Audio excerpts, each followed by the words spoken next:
Assalamualaikum warahmatullahi wabarakatuh. Dalam video kali ini masih dalam pembahasan mata kuliah Akuntansi Keuangan Lanjutan dengan kelompok 3 AKS 4C. Kita akan membahas mengenai materi konsolidasi dengan akuisisi pada nilai tercatat ekuitas, akuisisi dengan kepemilikan penuh.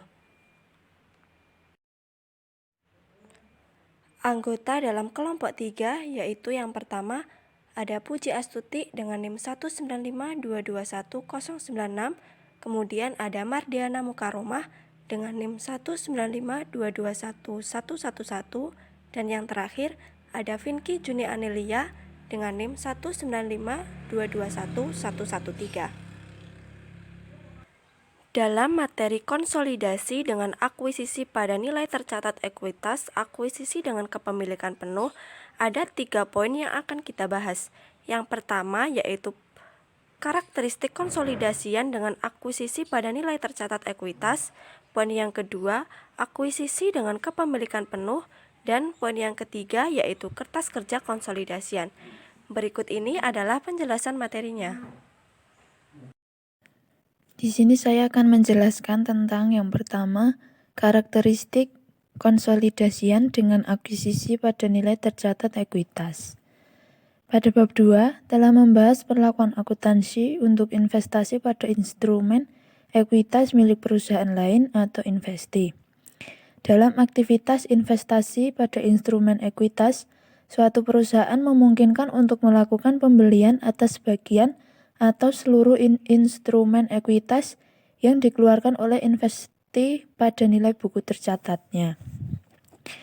Pada karakteristik konsolidasian dengan akuisisi pada nilai tercatat ekuitas, terdapat yang pertama prosedur konsolidasi, di mana konsolidasi laporan keuangan merupakan proses penggabungan dua atau lebih laporan keuangan yang dimiliki oleh dua atau lebih entitas sehingga menjadi sebuah laporan keuangan utuh dan menyeluruh yang mencerminkan semua hasil operasional, arus kas, dan posisi keuangan entitas-entitas tersebut seluruhnya.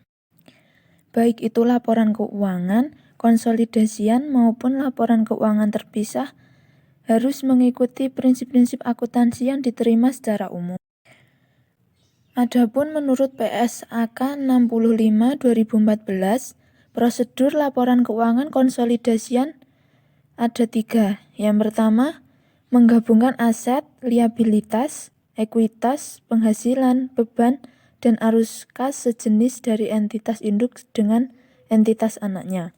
Yang kedua, mengeliminasikan jumlah tercatat dari investasi entitas induk pada setiap entitas anak dan bagian entitas induk pada ekuitas setiap entitas anak.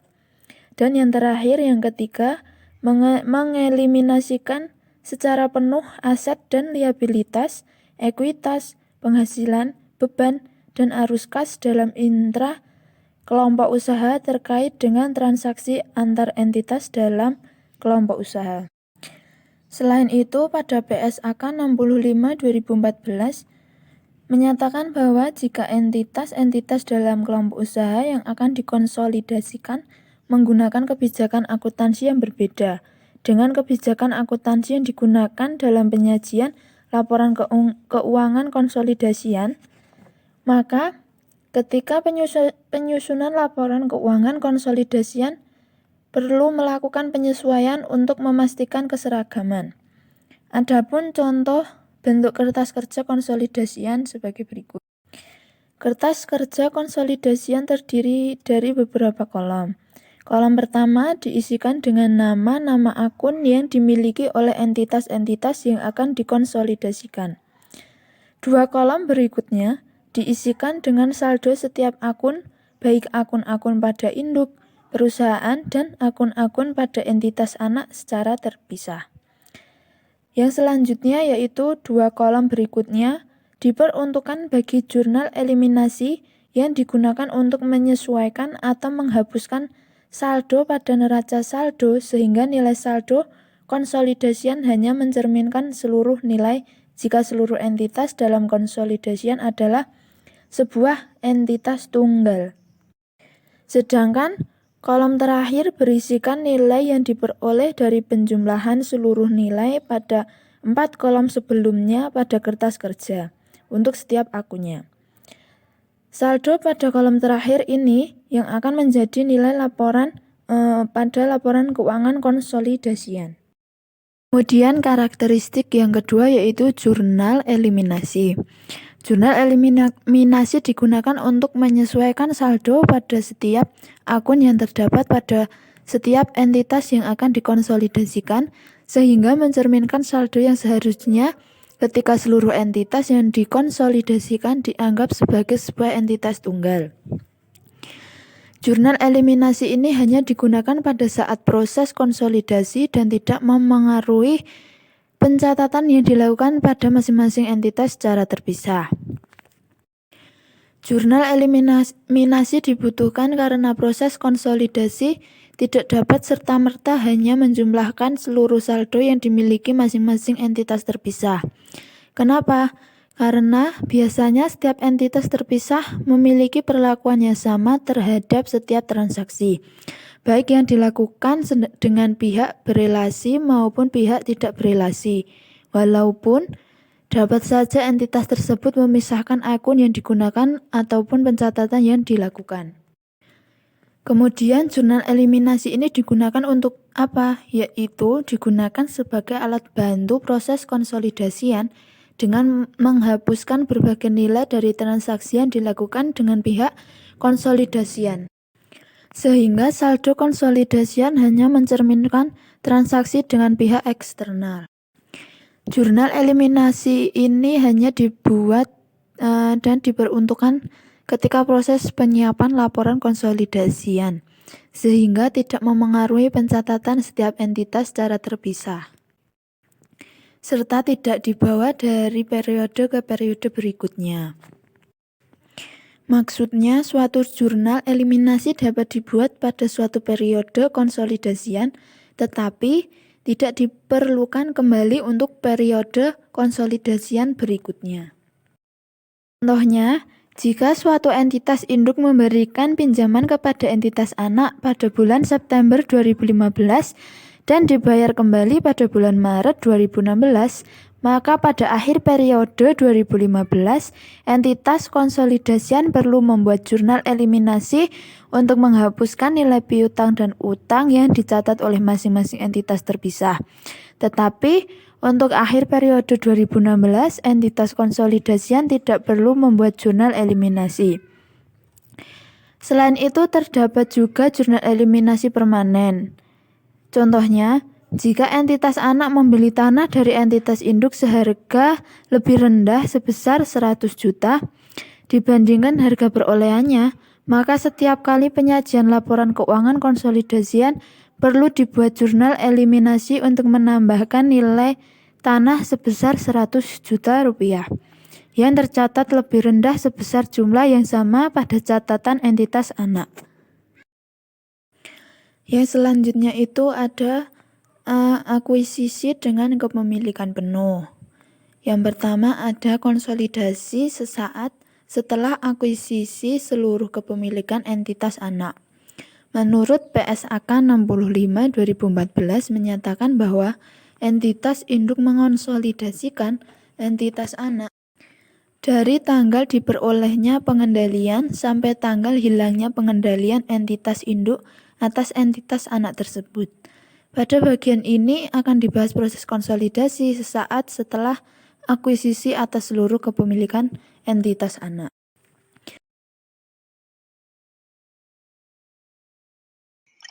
Sebagai contoh, dari PT Nusantara membeli seluruh saham PT Andalas seharga 1.200.000.000 rupiah. Pada saat dilakukan akuisisi, diketahui pula bahwa nilai wajar dari aset dan liabilitas PT Andalas adalah sama dengan nilai tercatatnya.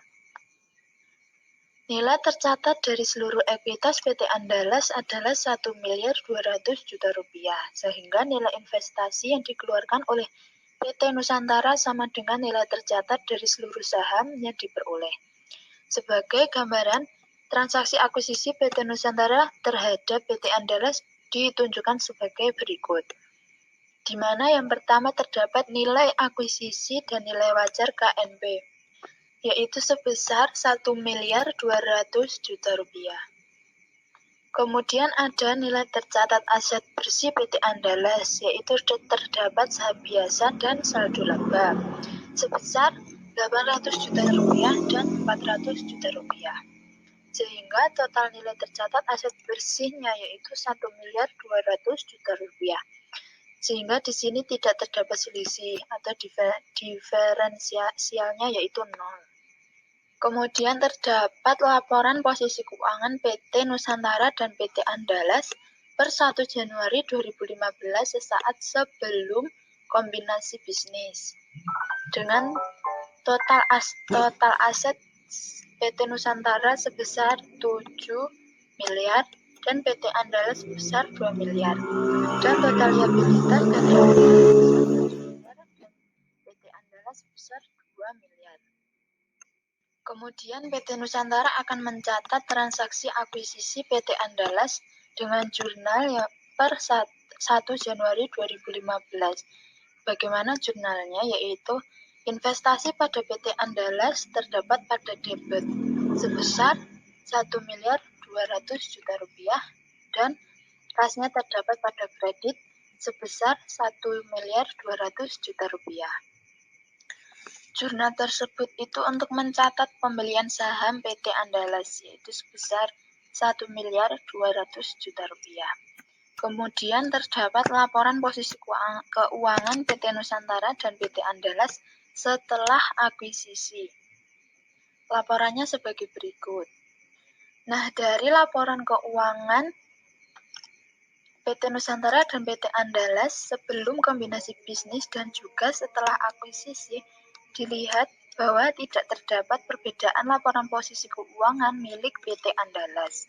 Sedangkan laporan posisi keuangan milik PT Nusantara menunjukkan sedikit perubahan, yakni berkurangnya saldo kas sejumlah 1.200.000.000 rupiah.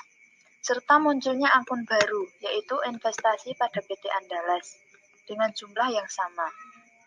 Hal tersebut juga menginformasikan bahwa transaksi akuisisi suatu entitas merupakan transaksi perusahaan investor dengan pemilik sebelumnya perusahaan investi, sehingga kas yang dibayarkan PT Nusantara atas akuisisi ini dibayarkan kepada pemilik PT Andalas sebelumnya, bukan kepada PT Andalas.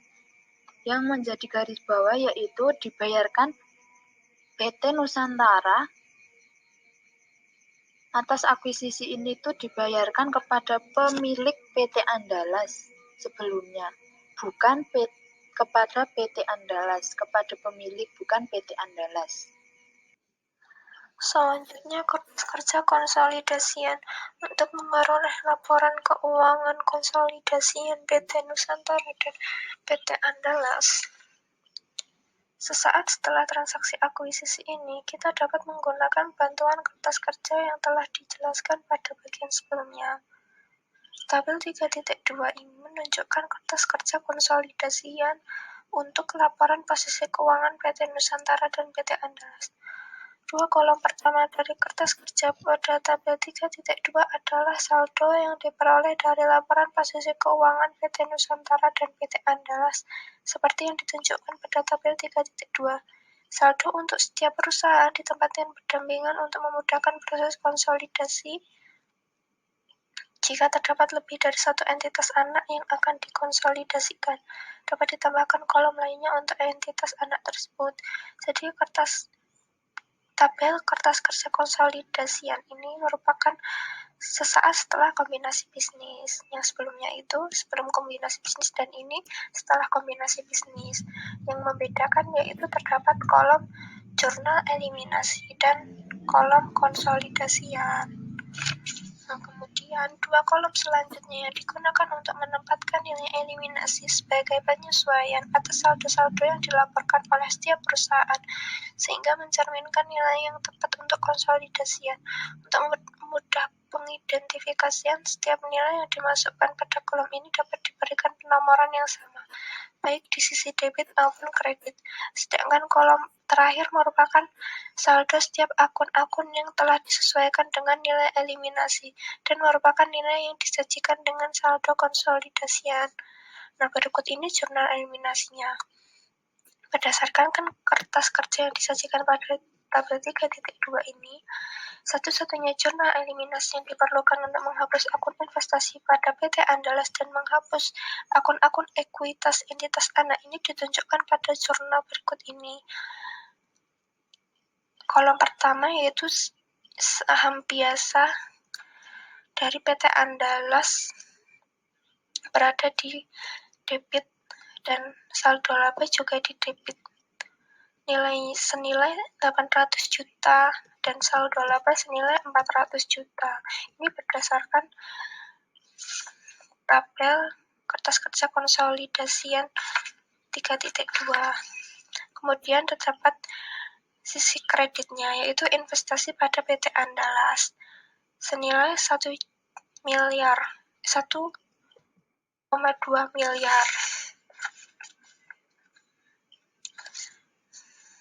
Selanjutnya, jurnal ini hanya dibuat pada kertas kerja konsolidasian saja, bukan pada buku setiap perusahaan.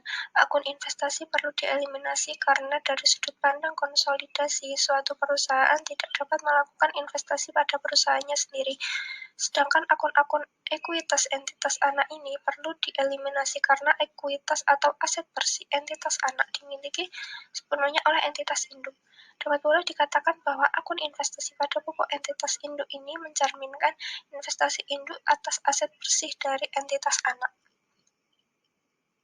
Laporan posisi keuangan konsolidasian. Konsolidasian sesaat setelah kombinasi bisnis ini menghasilkan sebuah laporan posisi keuangan konsolidasian yang diperoleh dari kolom terakhir kertas kerja konsolidasian pada tabel 3.2. Laporan posisi keuangan konsolidasian untuk PT Nusantara ini ditunjukkan pada gambar 3.3. Nah, jadi laporan posisi keuangan konsolidasian pada umumnya itu sama. Terdapat aset dan liabilitas. Aset tersebut berupa kas piutang, usaha, persediaan, tanah bangunan, akumulasi musaban, dan merek dagang. Serta liabilitasnya itu utang usaha, utang obligasi, dan ekuitasnya itu saham biasa, saldo laba. Nah, pada bagian ekuitas ini dapat dilihat bahwa tidak ada perbedaan antara ekuitas konsolidasian dengan ekuitas yang dimiliki PT Nusantara sebagai entitas induk. Hal ini disebabkan sesaat setelah kombinasi bisnis tidak ada aktivitas operasi yang diperhitungkan dalam laporan keuangan konsolidasian.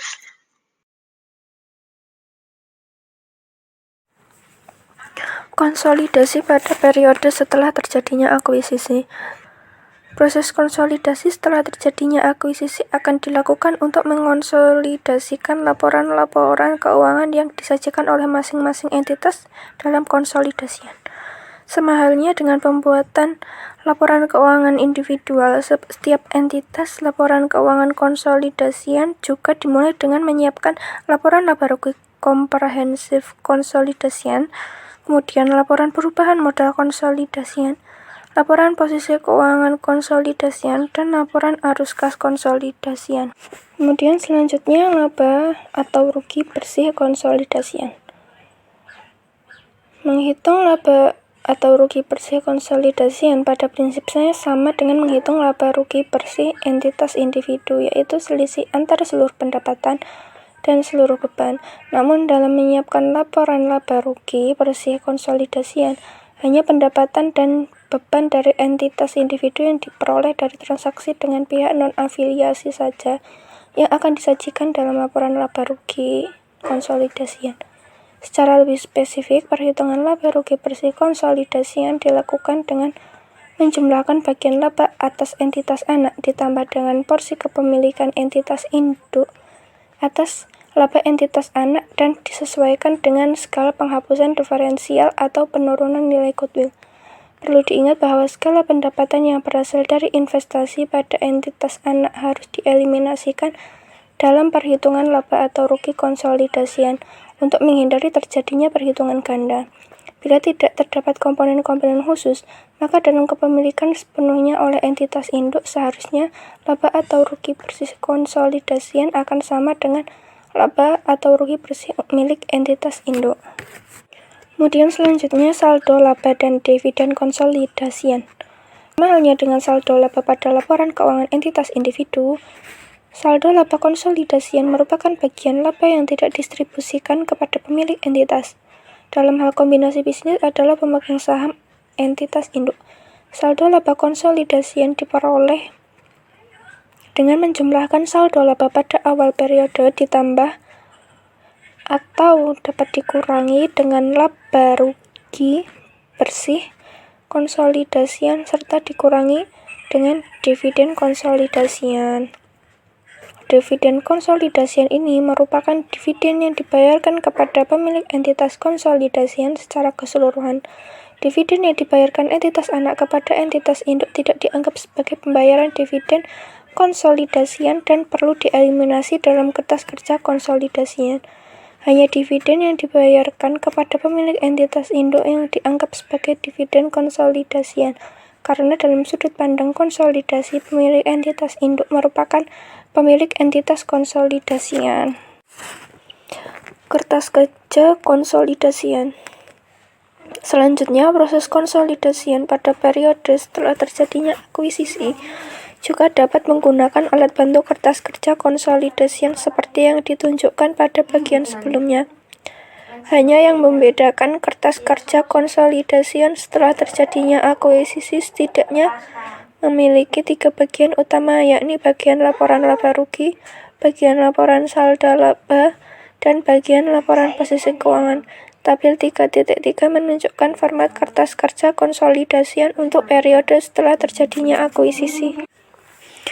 Bagian awal dari kertas kerja konsolidasian ini dimulai dengan menyiapkan laporan laba rugi konsolidasian. Untuk menyiapkan laporan laba rugi konsolidasian didahului dengan menyajikan akun-akun bersaldo kredit terlebih dahulu, seperti pendapatan atau keuntungan. Kemudian menyajikan akun-akun bersaldo debit seperti beban-beban atau kerugian. Di akhir bagian laporan laba rugi dijumlahkan nilai saldo kredit dan debit untuk setiap kolom, sehingga diperoleh laba rugi bersih untuk entitas induk, laba rugi bersih untuk entitas anak, jumlah saldo debit dan kredit untuk kolom eliminasi, dan laba rugi konsolidasian pada kolom terakhir. Nilai yang muncul pada akhir bagian laporan laba rugi ini yang kemudian akan diteruskan pada laporan saldo laba. Bagian selanjutnya adalah laporan saldo laba. Format laporan saldo laba pada kertas kerja konsolidasian mirip dengan laporan saldo laba pada umumnya, yaitu terdiri dari saldo laba awal ditambah atau dikurangi dengan laba rugi bersih dikurangi dividen sehingga diperoleh saldo untuk saldo laba di akhir periode. Nilai laba rugi bersih pada bagian saldo laba diperoleh dari nilai yang muncul pada akhir bagian laporan laba rugi yang sebelumnya telah disajikan. Pada akhir bagian laporan laba disajikan pula saldo akhir untuk saldo laba yang entitas induk, entitas anak, saldo debit, dan saldo kredit kolom eliminasi, serta saldo laba konsolidasian akhir pada kolom terakhir. Bagian paling bawah dalam kertas kerja konsolidasian pada tabel 3.3 ini adalah bagian laporan posisi keuangan yang menyajikan informasi aset, liabilitas, dan ekuitas dari entitas-entitas yang dikonsolidasikan. Layaknya laporan keuangan di Indonesia pada umumnya, akun-akun aset ini disajikan terlebih dahulu termasuk akun-akun kontrak aset, kemudian dilanjutkan dengan akun-akun liabilitas dan ekuitas. Jumlah saldo akun-akun aset dan kontrak aset haruslah sama dengan jumlah akun liabilitas dan ekuitas.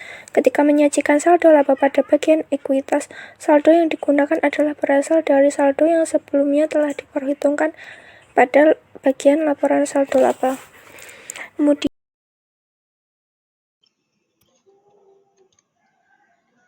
materi yang selanjutnya yaitu konsolidasi setelah terjadinya akuisisi. Pada submateri konsolidasi pada akhir tahun akuisisi. Di sini kita disajikan oleh neraca saldo PT Nusantara dan PT Andalas per 31 Desember 2015 dengan akun dan jumlah seperti yang ada di tabel ini.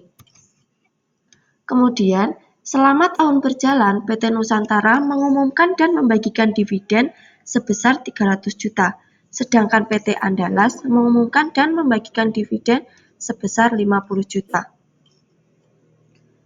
Kemudian, selama tahun berjalan, PT Andalas melaporkan perolehan laba bersih sebesar 200 juta yang dihitung dari seluruh pendapatan yang dikurangi dengan seluruh beban.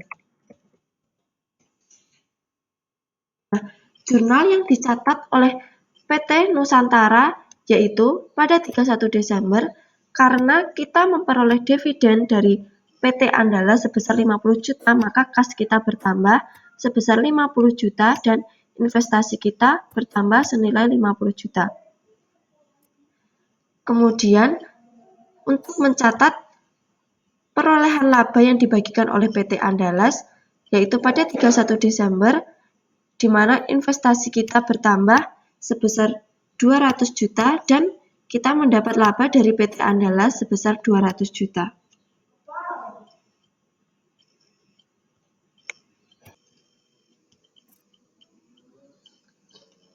Setelah kita mencatat penerimaan dividen dan penghasilan dari PT Andalas, selanjutnya kita akan melakukan perhitungan terhadap jurnal eliminasi per 31 Desember 2015. Di mana, seperti yang kita lihat dalam tabel ini, saldo laba yang kita dapatkan ini berasal dari penyelisihan antara investasi dan modal saham. Di mana saldo investasi kita per 1 Januari 2015 senilai 1,2 miliar dengan modal saham 800 juta sehingga menghasilkan 400 juta. Dilanjutkan dengan laba bersih senilai 200 juta dan dividen 50 juta dengan total akhir senilai 550 juta. Nah, kemudian kita akan melakukan jurnal pengeliminasian pengakuan penghasilan dari PT Andalas, di mana kita mendebitkan bagian laba dari PT Andalas senilai 200 juta dan mengkreditkan dividen dan investasi senilai 50 juta dan 150 juta. Nah, selanjutnya kita menghitung saldo awal investasi, di mana kita menginvestasikan saham biasa kepada PT Andalas senilai 800 juta dan saldo laba senilai 400 juta yang kita dapatkan dari perhitungan sebelumnya. Nah, kemudian kita mengkreditkan investasi pada PT Andalas senilai 1,2 miliar. Nah, kita mengkreditkan investasi ini untuk menghapuskan saldo awal investasi dari entitas induk terhadap entitas anak.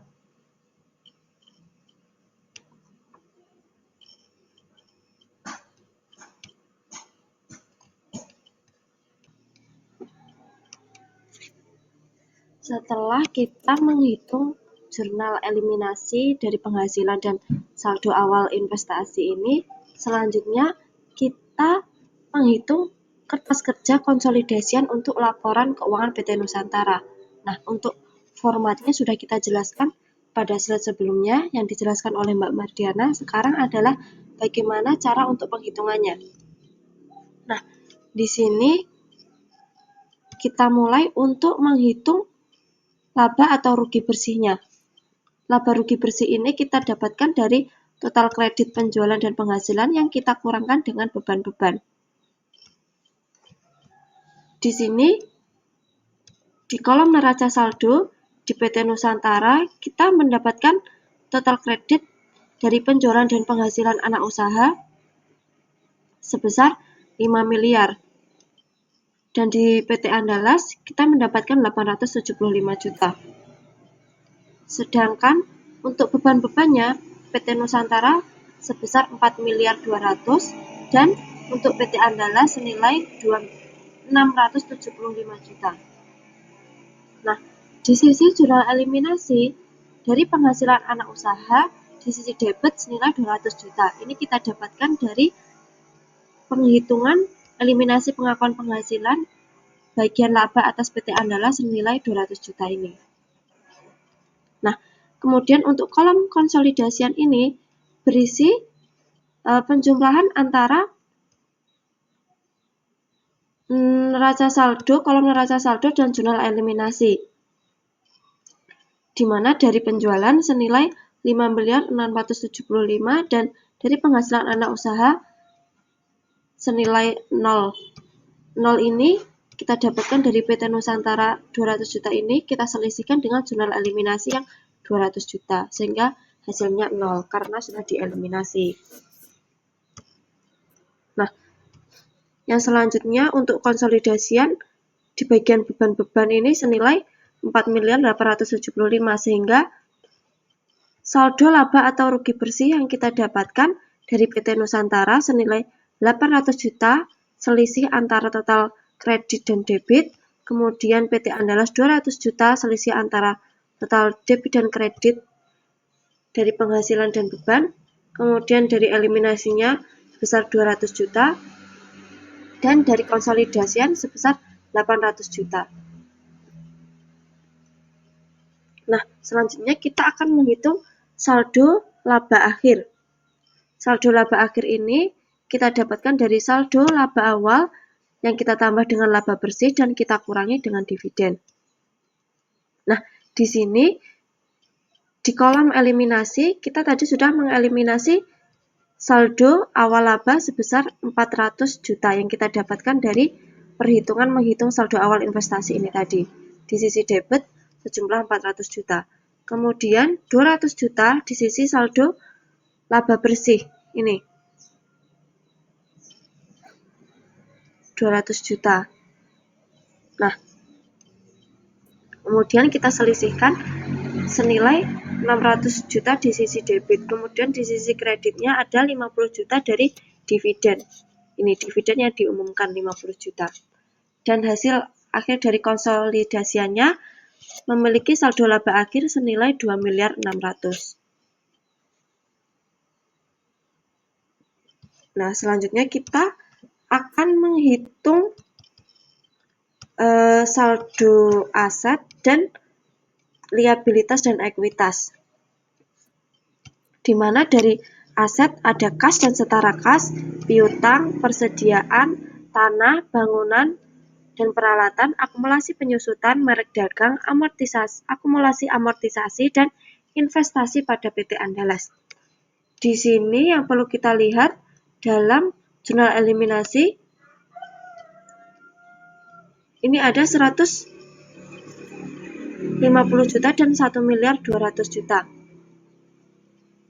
Nah, 150 juta kita dapatkan dari penghitungan ini, investasi pada PT Andalas, dan yang 1.200.000.000 dari perhitungan saldo awal investasi ini tadi. Sehingga pada saldo akhir konsolidasiannya kita mendapatkan hasil senilai 8.500.000.000. Nah, kemudian di sisi liabilitas dan ekuitas ada akun utang usaha, utang obligasi, saham biasa, dan saldo laba. Di sini yang perlu kita perhatikan di bagian eliminasinya yaitu senilai 800 juta dan 600 juta. Kemudian di sisi kreditnya ada 50 juta. Nah, jika kita lihat saldo antara aset dan liabilitas dan ekuitas ini mempunyai nilai yang sama. Ini.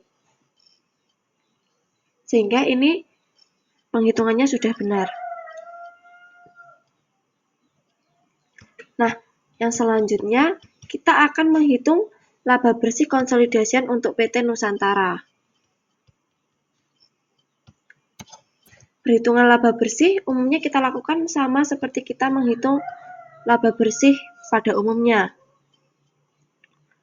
di mana kita dapatkan laba bersih dari PT Nusantara 800 juta dari perhitungan di atas tadi, kemudian dikurangi penghasilan dari PT Andalas senilai 200 juta dan bagian laba atas PT Andalas senilai 200 juta. sehingga kita dapatkan laba atau rugi konsolidasinya senilai 800 juta.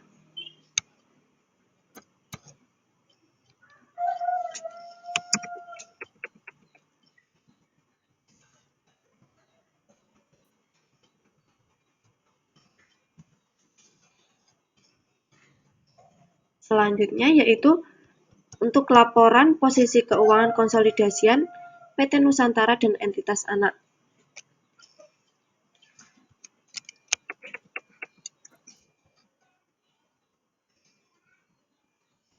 Nah, ini adalah laporan posisi keuangan per 31 Desember 2016. Ini kita tinggal memindahkan dari perhitungan ini. Ini yang bagian konsolidasi. Sehingga kita dapatkan saldo akhirnya senilai total aset 8.500.000 dan total liabilitas 8.500.000. Nah, ini karena totalnya sama maka kita anggap balance.